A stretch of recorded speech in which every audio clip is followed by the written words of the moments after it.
Salam perpaduan dan salam sejahtera. Berita Semasa 3 bersama saya Vimala Kasturi Virasami. Saudara Yang di-Pertuan Agong Al-Sultan Abdullah Riayatuddin Al-Mustafa Billah Shah berkenan berangkat menyempurnakan istiadat pengurniaan darjah kepahlawanan pasukan polis dan pingat keberanian polis DKPP kepada 250 penerima di Istana Negara. Mendahului senarai, Pengarah Cawangan Khas Bukit Aman, Datuk Baharudin Ahmad yang dikurniakan darjah Panglima Gagah Pasukan Polis PGPP. Turut dikurniakan PGPP, Pengarah Jabatan Pencegahan Jenayah dan Keselamatan Komuniti JPJKK Bukit Aman Datuk Aidi Ismail dan Pesuruhjaya Polis Sabah Datuk Idris Abdullah. Turut berangkat Raja Permaisuri Agong Tunku Aja Aziza Aminah Maimunah Iskandaria. Sri Paduka Baginda turut berkenan mengurniakan darjah kebesaran Panglima Setia Pasukan Polis PSPP kepada 46 penerima, darjah kebesaran Pahlawan Pasukan Polis PPP 59 penerima, darjah kebesaran Kesatria Pasukan Polis KPP 5 penerima dan darjah kebesaran Bentara Pasukan Polis BPP 137 penerima. Turut hadir Ketua Polis Negara Tan Sri Akhil Sani Abdullah Sani.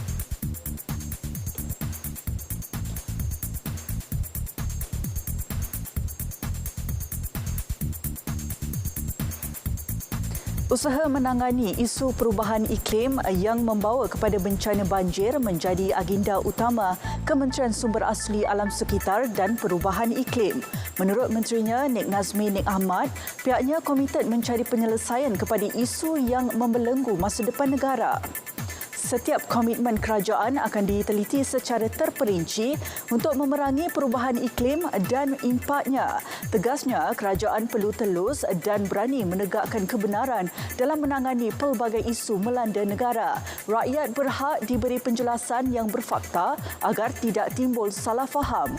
Beliau ditemui selepas menjadi tetamu slot Alpha di Konti Nasional FM di Wisma Radio Angkasa Puri.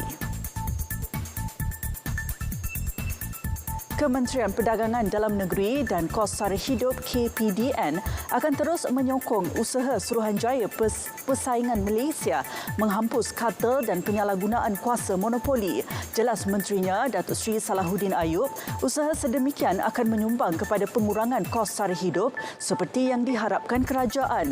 Tambahnya, sejumlah RM175 juta penalti telah dikenakan kepada sindiket berkenaan.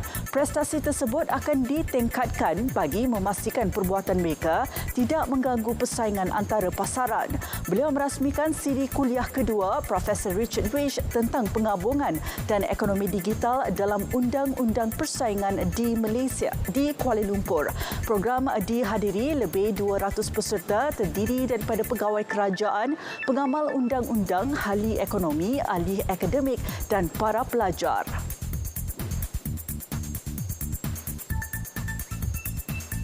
86 penduduk daripada 23 keluarga dipindahkan akibat banjir di Perak. Sekretariat Jawatankuasa Pengurusan Bencana Negeri menerusi kenyataan memaklumkan satu pusat pemindahan sementara PPS dibuka di daerah Kampar.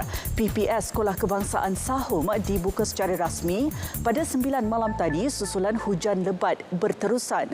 Penduduk Kampung Sahum yang terjejas dipindahkan ke PPS tersebut.